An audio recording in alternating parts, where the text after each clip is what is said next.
Let me tell you why you're here. You're here because you know something. What you know you can't explain, but you feel it. You felt it your entire life.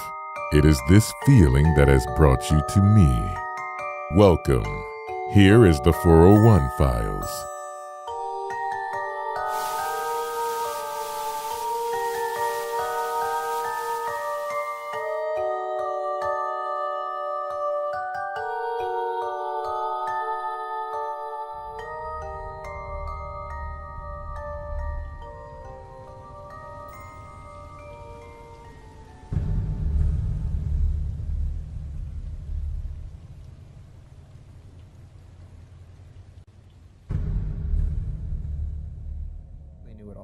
And I recognized in this moment we were having this conversation about spirituality, and I was like, I'm impressed. I did not expect this. There's a depth to this person I didn't expect.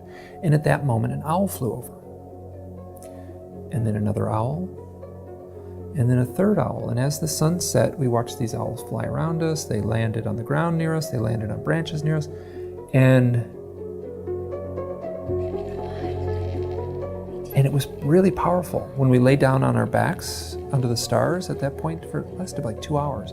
We laid on our backs and these owls would like fly right over our faces and blot out the stars for just half a second. Really powerful experience. And so that happened, and afterwards we hiked out of the mountains the next morning. It's like, that was really cool about those owls, really neat. Wow, I never had anything like that. We went camping 4 days later. I kind of suggested, listen, I do this all the time. If I do it again, I'll call you. So I did, and she came along, and her name is Kristen, and I had almost the same experience. We watched the sunset from this hilltop, and this owl landed on a branch. And then another one landed on the ground right close to us, and they were so close. And it was so, like, it was almost like the first time they were off in the trees, and they would swoop above us. And this time it was like they were right there. They were like right there standing at our feet. And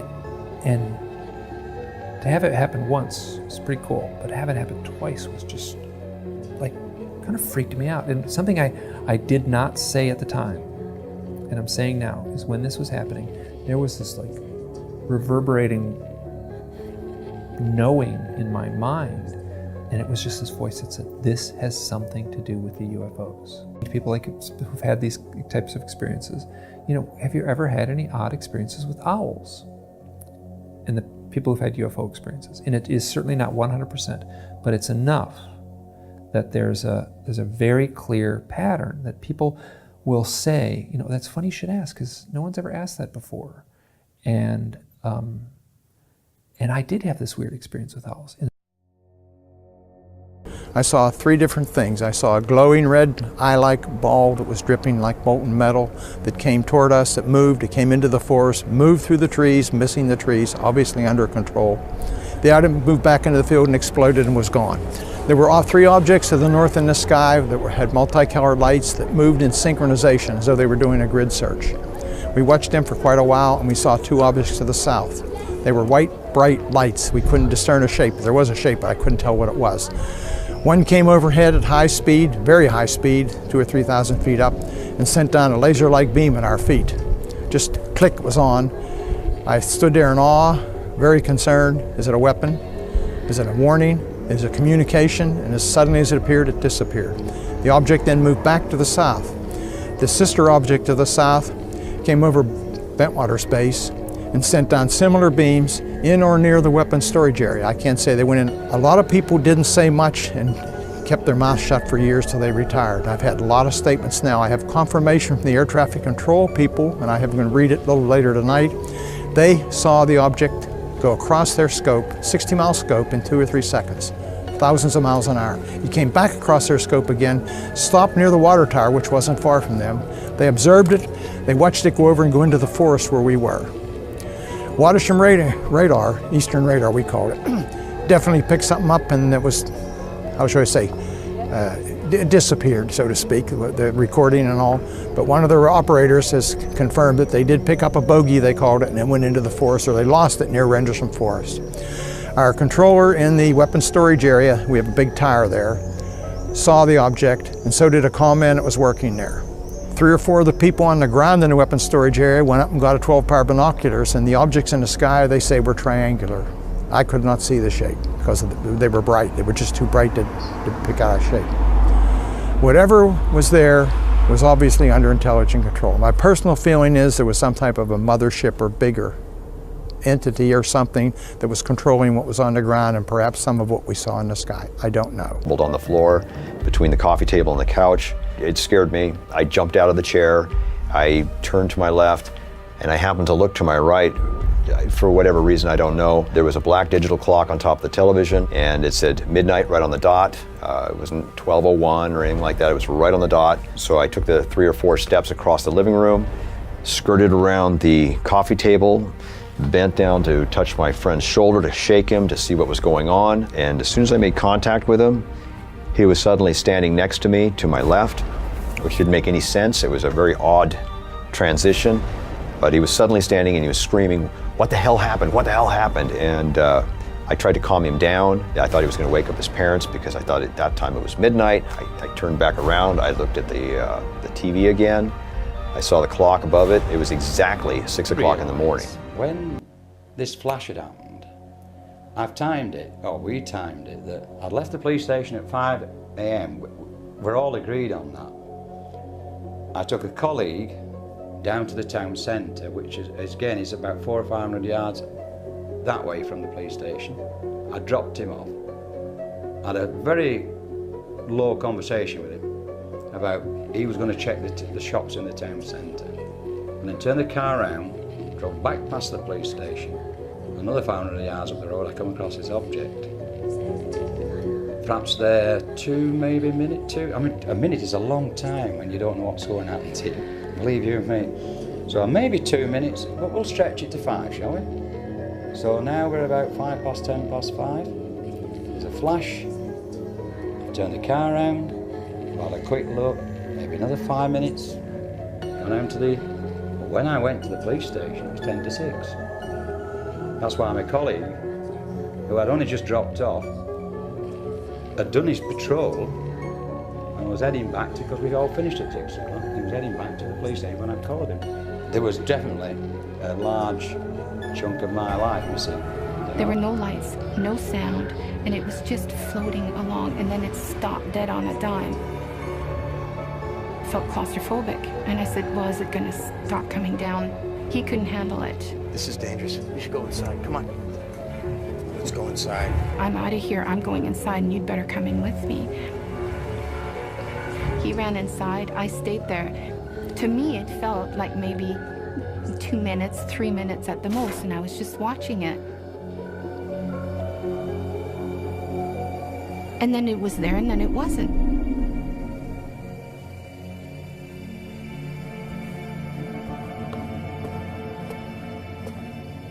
There you are. He just said, where have you been? Where'd you go? I've looked all over for you. You've been gone for quite a while. What? I've been right here. I'm watching whatever that was. Listen, I came out with the tea and you left. I said I didn't go anywhere. What are you I talking looked everywhere about? for you. I went into the woods. I went to the end of the driveway trying to find you. An hour. I said I was outside, just for a few minutes. And he said, no, you've been gone over 45 minutes. I said, that's impossible. Tom, I've been standing right here looking up at whatever that was in the sky. Yeah, for I'm now. telling you, I was only out there 2 or 3 minutes. I think you're just, a little nervous about this thing you saw. And he said, no. He said, look at the clock. I thought I should stick around because the kids would be by themselves while you were gone. You've been gone almost an hour, 45 minutes. And he said, I didn't know what to think. And you just disappeared. There's no explanation. I've been standing here the whole time, Tom. Tom, you went inside, you put the teacups down. I have been standing here. This disappearing act is just not, it doesn't What are work. you, Tom? I had no idea where I'd been. And then it winked out from the outside in, almost like a camera iris when it closes. And then it was gone. It's like just vanished. And then an instant later, we saw the beam came on again, and this thing followed this beam. It was like it projected this beam out ahead of it and then followed the beam up into the sky. And then it would wink out again. And then a second later it would come on again, only it would be much further away. And it was climbing the whole time. So it gave you this odd impression, almost as if it was walking up a staircase. You'd see at one point, then a further away and higher up, and further away and higher up, and then it just zoomed away, and it was like a star. And this was only a matter of seconds. This thing was really going fast. There was no sound. There was no sonic boom, no sound signature or engine noise at all. It was totally silent. And in just a few seconds, it was like a star in the sky. It's not sleep paralysis. Let me just get that. Right. Let me just tell you a little fact. The majority of cases that I've looked at have not happened when a person is sleeping. Therefore, it cannot be sleep paralysis. That is the end of the argument.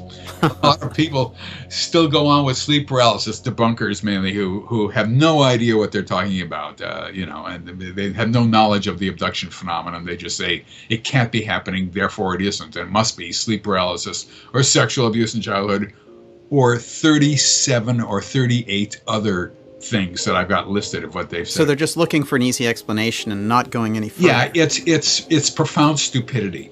Yeah, is what it is. It's just they think that it is so ridiculous that this is happening.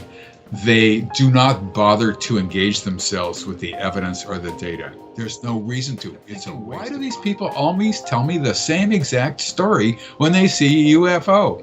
Nobody, it seems, that's close by and it's off to the side of the road. Nobody, it seems, just drives by and just keeps looking and keeps on going. They all pull over to the side of the road to get a better look. And it seems to me that there had to be some people who didn't pull over to the side of the road to get a better look. Right. So I finally began to examine those, and sure enough, there was more things happening. Obviously, it was an abduction event, but they completely forgot the event, and they just put the two elements together of them stopping and then the UFO flying off at fantastic speed, and then they continued on as if it was all one smooth kind of event. Strange saying, worrying, but the bushes and the trees that line the road on this side, on the right-hand side, were shaking very, very violently, as though there was a strong wind blowing, but the car was perfectly stationary. I didn't feel any vibrations in the car. I didn't hear any noise. It wasn't emitting any noise that I could hear. I'm watching the object. I tried the UHF personal radio that all police officers carry on them. Well, they do in England. And I tried the car radio, which is on VHS. VHS is a video in the VHF. And none of the frequencies I could get through to our control room.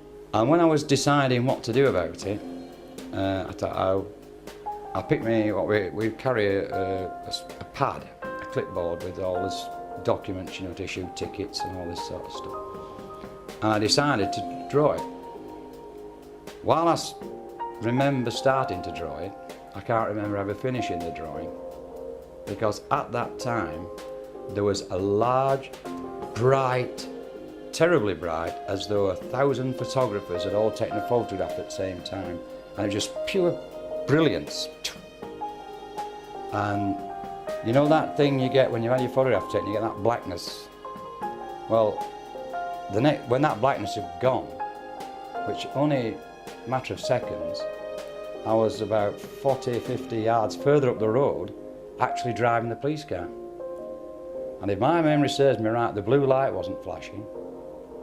The hazard lights weren't flashing, and I didn't have my headlights on. The light was so intense that it burned my eyes. And I thought, oh my God, I'm dead. I remember thinking, I'm dead. This is what it feels like to die, I just kept thinking, I'm dead. And the light was so intense, and it was like I couldn't move, and I could feel every morsel of my body vibrate, like intense. And it was so intense, and in retrospect, I think I couldn't have survived something like that for more than a second or two. But it seemed like time almost stopped. And it seemed like it was going on forever, but I know it couldn't have. I felt, the vibration stopped. The light quickly became less intense. But I found that, number one, I couldn't move. Number two, my vision was jacked. Like, have you ever gotten your picture taken with a big flash cube and you got it in the eyes, and then you see these crazy spots for like an hour and you think you're gonna go blind because you've burned your eyes? That's when my eyes were doing that so bad that it was very difficult for me to see detail in front of me. I could see movement, you know, but I couldn't see, you know, a lot of these spots. And at that point, it left the top of the mountain, came out over the highway and stopped in midair directly in front of us, maybe about 50 feet in the sky. So Barney got out with the binoculars in an attempt to identify the craft. And when he looked up, he saw a circular window with a bright light behind it, and he saw these men standing behind the window looking down at him. And at that point, the craft began to descend, and he became frightened.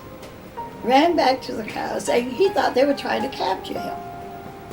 So we got in the car and we went speeding down the highway to avoid capture.